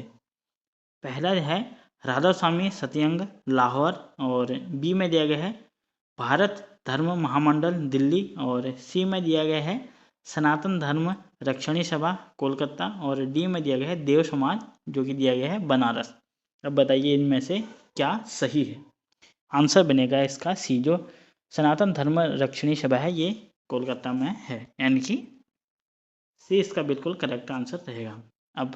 अब देखिए ऑप्शन नंबर ए में दिया गया है राधा स्वामी सत्यंग, इसका जो लाहौर में नहीं, ये है हमारा कहाँ, अमृतसर में। इसकी स्थापना कहाँ हुई थी, अमृतसर में। ऑप्शन नंबर बी में दिया गया है भारत धर्म महामंडल, यह है हमारा हरिद्वार में, और डी दिया गया है देव समाज बनारस, ये बनारस में ना होके ये है हमारा लाहौर में। आंसर मिल गया आपको सभी के, यानी कि सी इसका बिल्कुल करेक्ट आंसर हो जाएगा, जो कि मेल खाता है। और बाकी क्यों मेल नहीं है वो भी मैंने आपको बता दिए। बढ़ते हैं क्वेश्चन नंबर अगले की ओर, जिसमें दिया गया है नई आर्थिक नीति के तहत औद्योगिक क्षेत्र में किए गए सुधारों से संबंधित निम्नलिखित कथनों पर विचार करना है आपने। पहला जो स्टेटमेंट दिया गया है ये है सभी निजी क्षेत्र के उद्योगों लाइसेंस समाप्त कर दी गई थी, और दूसरा है सार्वजनिक क्षेत्र के लिए आरक्षित सभी उद्योग निजी क्षेत्र के लिए खोल दिए गए थे। बताइए आंसर क्या बनेगा इसका। आंसर बनेगा इसका डी, यानी कि न तो एक सही है न तो दो सही है। ये सभी निजी उद्योगों के लिए नहीं खोल दिया गया था, जबकि रक्षा और ये जो हथियार वाले होते हैं परमाणु, ये नहीं खोले गए हैं, बाकी और खोल दिए गए हैं, जबकि इन पे रक्षा मंत्रालय यानी कि भारत सरकार का होता है। बाकी ये स्टेटमेंट भी हमारा गलत है, यानी कि आंसर क्या बनेगा, डी बनेगा इसका। क्वेश्चन नंबर 70 की ओर बढ़ते हैं, जिसमें दिया गया है भारत में सर्वाधिक ज्वारीय शक्ति उत्पादक तटीय क्षेत्र निम्नलिखित में से कौन सा है, बताइए आप। आंसर बनेगा इसका बी, यानी कि जो खंबात का तट है ये हमारा सर्वाधिक ज्वारीय शक्ति उत्पादित तटीय क्षेत्र है। 20 का सही आंसर रहेगा हमारा। क्वेश्चन नंबर 71, जिसमें दिया गया है निम्नलिखित में से कौन सा मानव पूंजी का स्रोत है, बताइए कौन सा मानव पूंजी का स्रोत है। ऑप्शन ए में दिया है शिक्षा, स्वास्थ्य या आधुनिक उद्योगों की स्थापना, या प्रवास। आंसर क्या बनेगा इसका, बताइए। कोड के अनुसार आपने आंसर बताना है, यानी कि आंसर बनेगा इसका बी, यानी कि 1, 2 और 4 जो है ये मानव पूंजी के स्रोत हैं। 20 का सही आंसर बनेगा शिक्षा, स्वास्थ्य और प्रवास, जबकि आधुनिक उद्योगों की स्थापना जो है ये मानव पूंजी के अंतर्गत नहीं आता। चलिए बढ़ते हैं हम क्वेश्चन नंबर 72 की ओर, जिसमें दिया गया है चंद्रगुप्त द्वितीय के संदर्भ में निम्नलिखित में से कौन सा कथन सही है, हमें ये बताना है। पहला है शक विजय के संदर्भ में सबसे सबल प्रमाण इस नरेश की रजत मुद्राएं हैं। बी है मतलब 2 है, इन मुद्राओं की तिल लगभग 33 ग्रेन हुआ करती थी। बताइए इनमें से सही कोट का चयन हमें करना है, यानी कि इसका जो आंसर बनेगा वो बनेगा बी, यानी कि ए और दोनों सही दिए गए हैं। ये जो क्वेश्चन है ये किसी न किसी एग्जाम में पहले पूछा गया है, वहीं से ये क्वेश्चन उठा के सीधे आपके सम्मुख लाया गया है। चलिए बढ़ते हैं क्वेश्चन नंबर अगला, जिसमें दिया गया है 2 या 2 से अधिक राज्यों के लिए एक संयुक्त लोकसभा बनाया जा सकता है। बताइए किसके द्वारा? संघ लोकसेवा आयोग द्वारा, या राज्य संबंधित राज्य के निवेदन पर संसद द्वारा, या राज्यसभा द्वारा, या लोकसभा द्वारा। हमें कौन बनाएगी संसद में कानून? तो यानी कि संबंधित राज्य के निवेदन पर संसद द्वारा ये बनाया जाएगा। ऑप्शन नंबर जो बी है ये हमारा करेक्ट आंसर रहेगा। क्वेश्चन नंबर 74, जिसमें दिया गया है झुंझुनू, बालाघाट और सिंहभूमि निम्नलिखित में से किस खनिज के खनन हेतु प्रसिद्ध हैं? बताइए। ये है हमारे तांबा के लिए प्रसिद्ध। ऑप्शन नंबर जो बी है ये हमारा बिल्कुल करेक्ट आंसर दिया गया है। जो बालाघाट है यह कहाँ पड़ता है? बालाघाट पड़ता है हमारा एमपी में। बढ़ते हैं क्वेश्चन नंबर 75 की ओर, जिसमें दिया गया है महासागरों में आने वाले ज्वार से संबंधित निम्नलिखित में से कौन सा कथन सही है, हमें ये बताना है। पहला है लघु ज्वार तब आता है जब सूर्य, चंद्रमा और पृथ्वी एक सीधी रेखा में होते हैं। और दूसरा है बृहद ज्वार तब आता है जब सूर्य, चंद्रमा और पृथ्वी एक दूसरे के समकोण पर होते हैं। बताइए इनमें से कौन सा स्टेटमेंट हमारा गलत है?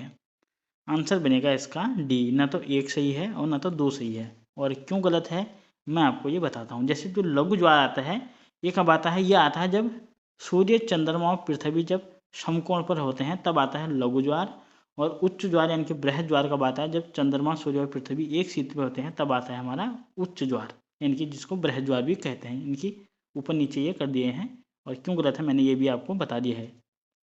चलिए बढ़ते हैं क्वेश्चन नंबर अगले की ओर, जिसमें दिया गया है एक कथन दिया गया है और दूसरा कथन दिया गया है, हमें कोड के अनुसार इसका आंसर बताना है। पढ़ लेते हैं। पहला कथन दिया गया है उत्तरी मैदान, जिसे भारत का महान मैदान भी कहा जाता है, दुनिया का सबसे व्यापक जलोढ़ क्षेत्र में से एक है। और दूसरा है भारत में विशाल मैदान का निर्माण भारतीय प्लेट के यूरेशियन प्लेट से टकराते हुई है। आपको बताना कि इसमें क्या सही रहेगा। पहला स्टेटमेंट हमारा दिया गया है उत्तरी मैदान, जिसे भारत का महान मैदान भी कहा जाता है, दुनिया का सबसे व्यापक और जलोढ़ क्षेत्र है, जो कि हमारा ये सही है, यानी कि उनमें से ही एक है उत्तर का मैदान। बी पे दिया है यह भारत में विशाल जो मैदान है इसका निर्माण जो है भारत के प्लेट से यूरेशियन प्लेट के टकराने से हुआ है। तो मैदानों का निर्माण प्लेट के टकराने से नहीं, अगर भारतीय प्लेट जब यूरेशियन प्लेट से टकराई तब हुआ था हमारा ये हिमालय का निर्माण, तब होगा हिमालय का निर्माण, न कि मैदान का निर्माण। यानी कि कथन क्या रहेगा हमारा? एक सही रहेगा और दूसरा हमारा गलत रहेगा। आंसर क्या बनेगा आप बता देंगे आप, यानी कि एक सही है और लेकिन दूसरा गलत है, यानी कि सी इसका बिल्कुल करेक्ट आंसर रहेगा हमारा। क्वेश्चन नंबर 77, जिसमें दिया गया है भारत के संदर्भ में निम्नलिखित कथनों में से सही है। कौन सा हमारा कथन वो सही दिया गया है? बताइए। पहला है भारत विश्व का छठा सबसे बड़ा देश है। और बी पे दिया गया है संसार का लगभग 2.4% क्षेत्र भारत के अंतर्गत आता है। और 3 में दिया गया है कर्क रेखा देश के बीच से गुजरती है, जो अक्षांशीय विस्तार को 2 बराबर भागों में बांटती हैं। और 4 दिया गया है भारत पूरी तरह उष्णकटिबंधीय क्षेत्र में आता है। बताइए इनमें से कौन सा हमारा सही दिया गया है? कोड के अनुसार आपने बताना है। ये हैं इसके ऑप्शन। चलिए थोड़ा ऑप्शन देखते हैं हम। पहला है भारत विश्व का छठा सबसे बड़ा देश है। भारत विश्व का छठा सबसे बड़ा देश नहीं है। कौन सा देश है? क्षेत्रफल में 7वां। ये हमारा गलत हो गया। हमें क्या बताना? सही बताना है। दूसरा दिया गया है संसार का लगभग 2.4% भाग जो भारत के अंतर्गत आता है, ये हमारा सही है। और 3 में दिया गया है कर्क रेखा देश के बीच से गुजरती है, और अक्षांशीय विस्तार को 2 भागों में बांटती है। ये भी हमारा जो सही है, सही दिया गया है। यानी कि जो भारत का मैप है हमारा, भारत के मैप से बीचों बीच से हमारी कर्क रेखा गुजरती है जो भारत को 2 बराबर भागों में बांटती है। ये भी स्टेटमेंट हमारा सही दिया गया है। चौथा है, भारत पूरी तरह उष्णकटिबंधीय क्षेत्र में है। यानी कि यहाँ पे थोड़ा मिस्टेक हो गया, यानी कि उष्णकटिबंधीय क्षेत्र में है, ये दिया गया है। नहीं, भारत पूरी तरह उष्णकटिबंधीय क्षेत्र में नहीं आता है। क्यों नहीं आता? उष्णकटिबंधीय क्षेत्र कौन सा क्षेत्र होता है? उष्णकटिबंधीय क्षेत्र होता है, ये ग्लोब है हमारा, ये भूमध्य रेखा हो जाती है। कर्क रेखा और मकर रेखा के बीच की जो ये क्षेत्र होता है, ये हमारा आता है उष्णकटिबंधीय क्षेत्र। अब भारत का जो क्षेत्र है ये किस के अंतर्गत आता है? आधा तो हमारा आता है नीचे की ओर, यानी कि ये उष्णकटिबंधीय क्षेत्र में, जबकि जो ऊपर का क्षेत्र है ये हमारा नहीं आता। कर्क रेखा हमारे भारत के बीचों बीच से गुजरती है ना, यानी कि ये हमारा स्टेटमेंट गलत हो जाएगा। आंसर क्या बनेगा? आंसर हमें बताना कि कौन सा हमारा सही है। तो 2 और 3 हमारे सही हैं, जबकि 1 और 4 गलत है। आंसर क्या बनेगा हमारा? 2 और 3। आंसर बनेगा हमारा ऑप्शन नंबर ए, सही दिया गया है। चलिए बढ़ते हैं क्वेश्चन नंबर अगले की ओर, जिसमें दिया गया है क्वेश्चन नंबर 78, जिसमें दिया गया है निम्नलिखित घटनाओं पर विचार कीजिए तथा कालानुक्रम के साथ व्यवस्थित कीजिए। पहला है गदर पार्टी की स्थापना। बताइए गदर पार्टी की स्थापना कब हुई? ये हुई थी हमारी 1913 में। कहाँ हुई थी? लंदन में हुई थी। दूसरा दिया गया है चटगांव शस्त्रागार छापा। ये कब हुआ था? ये हुआ था हमारा 1930 में। 1930 में। और किसके इसके नायक कौन थे? सूर्य सेन। सी में दिया गया है बर्लिन में इंडियन इंडिपेंडेंस कमेटी की स्थापना। ये कब हुई थी? बताइए। ये हुई थी हमारी 1915 में। 1915 में। और अंतिम है केंद्रीय असेंबली बम कांड। ये कब हुआ था हमारा? ये हुआ था 1929 में। 1929 में। अब आप इसको सुमेलित कर देंगे, किसके बाद कौन आएगा? आंसर क्या बनेगा हमारा? बताइए। सबसे पहले आएगा हमारा 1913 वाला, यानी कि 1 आएगा सबसे पहले। फिर आएगा हमारा, क्या हुआ था हमारा? 1915 में हुआ था, यानी कि 3 आएगा फिर। और फिर आएगा हमारा 1929 वाला, यानी कि 4। और फिर आएगा हमारा 2, यानी कि 2, यानी कि आंसर बनेगा हमारा 4 1 3 4 2। 1 3 4 2। ऑप्शन नंबर जो सी है ये हमारा करेक्ट आंसर रहेगा। चलिए अब आपने सूची 1 को 2 से सुमेलित करना है। बताइए MS स्वामीनाथन किससे संबंधित है? बताइए। ये है हमारे हरित क्रांति से। 1 का हो जाएगा हमारा 3। 1 का 3 हमारे किस ऑप्शन में दिए गए हैं? देखिए, यानी कि 2 ऑप्शन में दिए गए हैं। 1 का मिला लेते हैं हम 3, यानी कि ये ऑप्शन कट गया, ये ऑप्शन कट गया। एक के जहाँ, ये मेरे को ये भी नहीं आता। अब मैं मिलाऊंगा किसको? वर्गीस कुरियन को, यानी कि दुग्ध क्रांति से संबंधित है, यानी कि सी का 2 में मिला दूंगा मैं, और 2 में मिला दूंगा। ये हमें आंसर मिल गया मेरे को, सी। अब हम देख लेते हैं। एक के जहाँ है आर्थिक प्रशासन सुधार से संबंधित, और जो मोरारजी देसाई जी हैं ये हमारे बैंक सामाजिक से संबंधित है, यानी कि डी का हो जाएगा हमारा 1। आंसर मिल गया हमको, सी इसका सही आंसर रहेगा। चलिए क्वेश्चन नंबर 80, जिसमें दिया गया है निम्नलिखित में से कौन 2 जो है सुमेलित हैं? बताइए कौन सी 2 है जो सुमेलित हैं?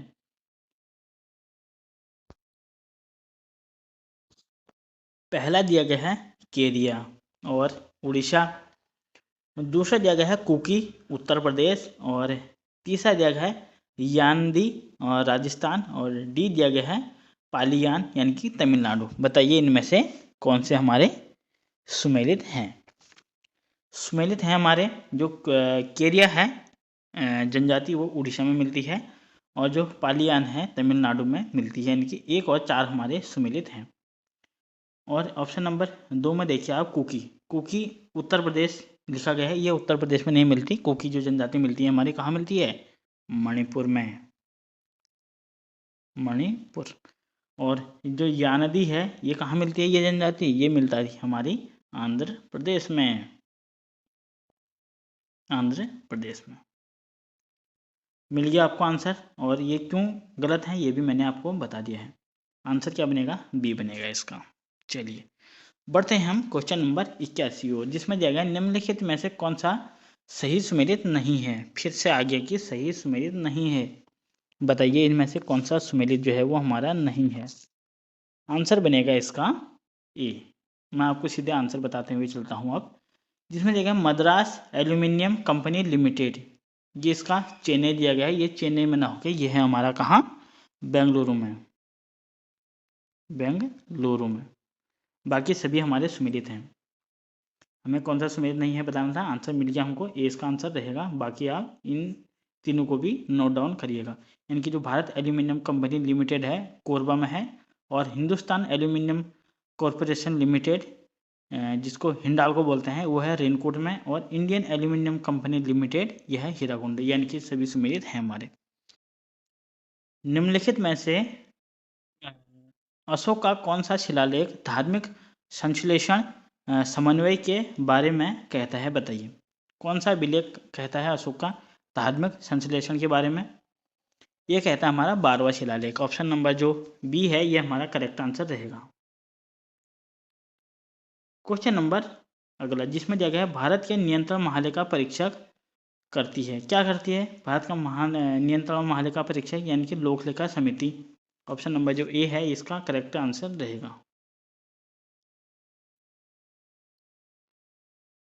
अब क्वेश्चन नंबर जो अगला है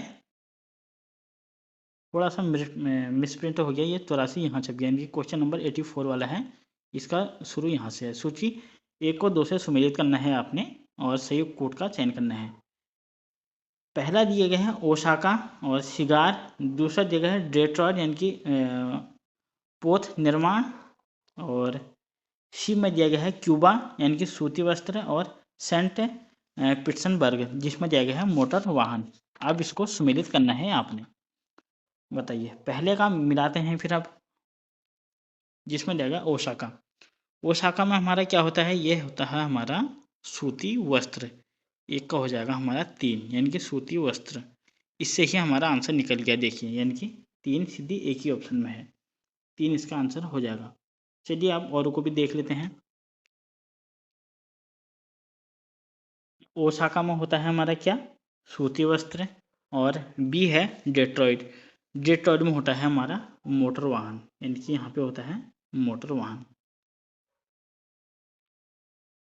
मोटर वाहन। और सी में दिया गया है क्यूबा। क्यूबा में क्या होता है, क्यूबा में होता है हमारा सिगार। क्यूबा में है हमारा सिगार, और सेंट पीटर्सबर्ग में होता है हमारा क्या, ये होता है हमारा पोत निर्माण। सभी आपने मिला लिए होंगे। अब इनको नोट डाउन करिएगा कि किस में क्या होता है। ये थोड़ा पीडीएफ ऊपर नीचे हो गया तब जाके थोड़ा दिक्कत हो रही है बताने में, लेकिन आप इनको नोट डाउन जरूर करिएगा। क्वेश्चन नंबर 85 जिसमें दिया गया है, क्वेश्चन नंबर 85 बताइए इनमें से दिया गया है निम्नलिखित नदियों पर विचार करें। जिसमें पहला है नर्मदा नदी, दूसरा है ताप्ती नदी, तीसरा है माही नदी, और डी है सोन नदी। जिसमें दिया गया है उपरोक्त में से कितने मालवा पठार से गुजरने वाली जल निकासी प्रणाली का हिस्सा नहीं है। इनमें से कौन कौन सी नदी ऐसी है जो मालवा पठार से जल निकासी की प्रणाली नहीं है। आंसर बनेगा इसका केवल एक, और एक केवल एक नदी कौन सी है, यानी कि सोन नदी। आंसर मिल गया आपको, सेन नदी नहीं है, बाकी सभी हैं। चलिए बढ़ते हैं क्वेश्चन नंबर 86 की ओर, जिसमें दिया गया है भारत में संसद के द्वारा पंचायत टू शेड्यूल परियाज एरियाज कानून कब पारित किया गया, बताइए। भारत में संसद के द्वारा पंचायत कानून कब लागू हुआ, ये हुआ था हमारा 1996 में। ऑप्शन नंबर जो बी है इसका करेक्ट आंसर रहेगा। क्वेश्चन नंबर 87 जिसमें दिया गया है सिंधु घाटी की सभ्यता के किस पुरास्थल के नाव के चित्र या मॉडल प्राप्त हुए हैं, बताइए। ऑप्शन आपके सामने दिए गए हैं। आंसर बनेगा इसका सी, मोहनजोदड़ो और लोथल से हमें क्या मिले हैं, नाव के चित्र और मॉडल प्राप्त हुए हैं। आंसर क्या बनेगा, सी बनेगा इसका। चलिए बढ़ते हैं क्वेश्चन नंबर 88 की ओर। निम्नलिखित पेशवाओं पर विचार कीजिए तथा आरोही क्रम में व्यवस्थित कीजिए। आंसर बता देता हूँ, इसका आंसर बनेगा इसका ए, यानी कि 4 2 3 1 इसका आंसर बनेगा। आरोही क्रम में व्यवस्थित करना है, यानी कि ए इसका आंसर बनेगा हमारा। क्वेश्चन नंबर 89 की ओर बताइए।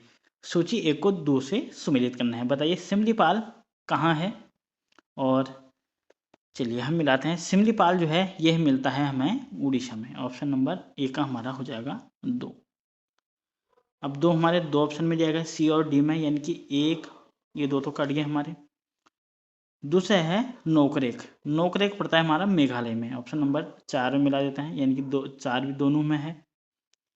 सी में दिया गया है अगस्त मलई। जो अगस्त मलई है ये कहाँ पड़ता है हमारा, बताइए। ये पड़ता है हमारा केरल में।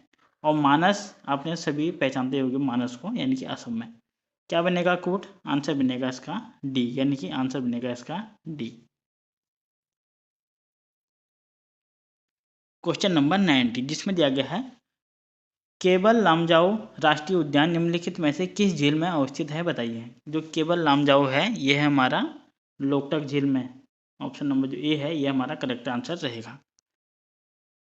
क्वेश्चन नंबर 91 कंप्यूटर का क्वेश्चन है। कंप्यूटर सिस्टम में डॉट डॉट के माध्यम से टेक्स्ट सेट और न्यूमेरिकल डाटा प्रवेश कराने की पद्धति सर्वाधिक मान्य पद्धति है, बताइए। ये रिक्त स्थान के स्थान पे क्या आएगा, आंसर ले लेते हैं। आंसर बनेगा इसका कीबोर्ड। ऑप्शन नंबर जो डी है बिल्कुल करेक्ट आंसर रहेगा इसका। चलिए बढ़ते हैं क्वेश्चन नंबर 92 की ओर जिसमें दिया गया है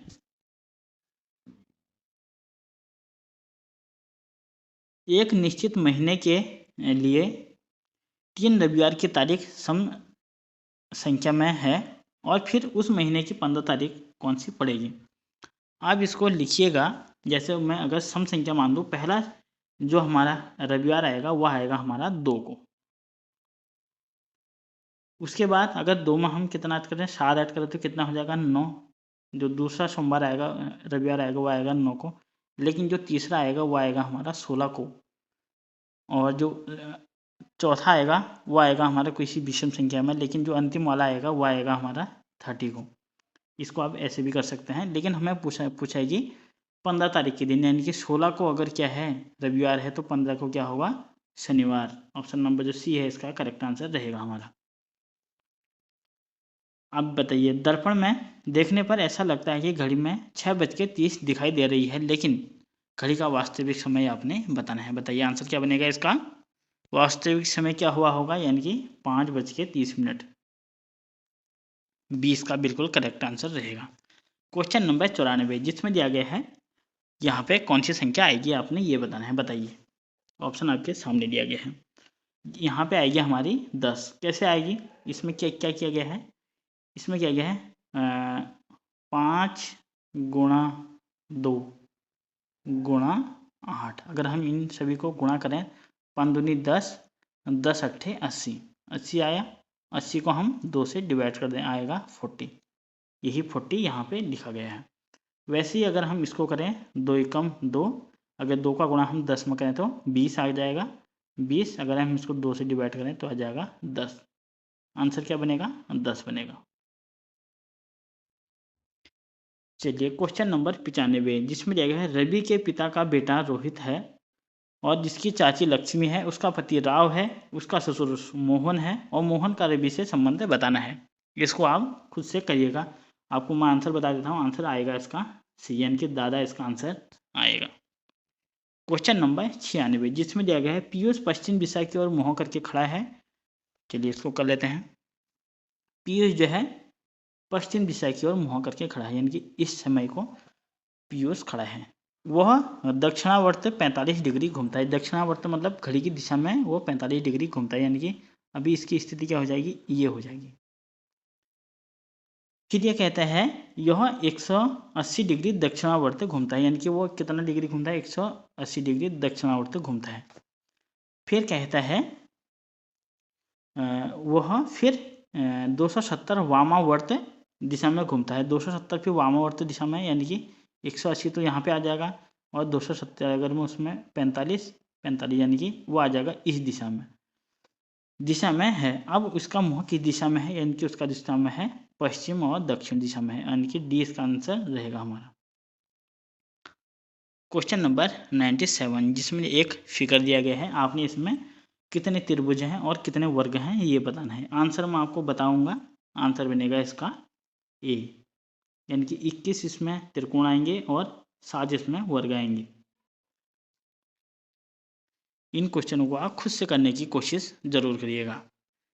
देखिए अब आ गया, माधवी और शालिनी नाटक और कला कंप्यूटर विज्ञान में उत्तम है। अजंता और माधवी कंप्यूटर विज्ञान और भौतिकी में उत्तम है। अंजना पूर्णिमा जो है और निर्मला भौतिकी और इतिहास में उत्तम है, जबकि निर्मला और अंजना भौतिक और गणित में उत्तम है। निर्मला और शालिनी इतिहास और नाट्य में उत्तम है, जबकि भौतिक, इतिहास और नाट्य कला में कौन उत्तम है, आपने ये बताना है। आंसर मैं आपको बताऊंगा, लेकिन आप ये इन क्वेश्चनों को खुद से करिएगा। आंसर आएगा इसका पूर्णिमा, ऑप्शन नंबर जो बी है इसका आएगा आंसर। क्वेश्चन नंबर 99 जिसमें दिया गया है, राम की आयु श्याम की आयु से दोगुनी है और सोहन की आयु से आधी है। श्याम मोहन से बड़ा है, और तो बताइए कि इनमें से सबसे बड़ा कौन है। इसमें से सबसे बड़ा होगा आएगा सोहन, सी इसका आंसर रहेगा। चलिए क्वेश्चन नंबर 100 और वीडियो का अंतिम क्वेश्चन जिसमें दिया गया है 6 के विपरीत फलक पर कौन सा अंक आएगा। 6 के विपरीत फलक पर आएगा हमारा क्या, ए, यानी कि बी आएगा, यानी कि 1 आएगा। कैसे आएगा इसको हम देख लेते हैं। जैसे 6 है, 6 को हम कॉमन ले लेते हैं, यानी कि 6 इसमें भी दिया गया है, 2 इसमें भी दिया गया है, हम इसको और इसको कॉमन लेते हैं, यानी कि इसमें 6 है। हाँ 6 है, 6 के बाद अगर क्लॉक वाइज घुमाएं तो 2, यहाँ पे आएगा 3, फिर 6 ले लेते हैं, आएगा यहाँ पे 5, यहाँ पे आएगा 4। कौन सी संख्या बची हमारी, 1 बची, और किसके विपरीत पूछा, 6 के विपरीत, यानी कि 6 के विपरीत 1 आ जाएगा। तो ये हमारा मॉडल पेपर 7 कंप्लीट होता है। यहाँ पे अपना स्कोर आप कमेंट में ज़रूर बताएं। ईमानदारी से आप अपना स्कोर करें और डेफिनेटली आपको फ़ायदा मिलेगा आने वाले एग्जामों में। तो thank you for watching, see you next time. मिलते हैं एक और बेहतर वीडियो के साथ। धन्यवाद।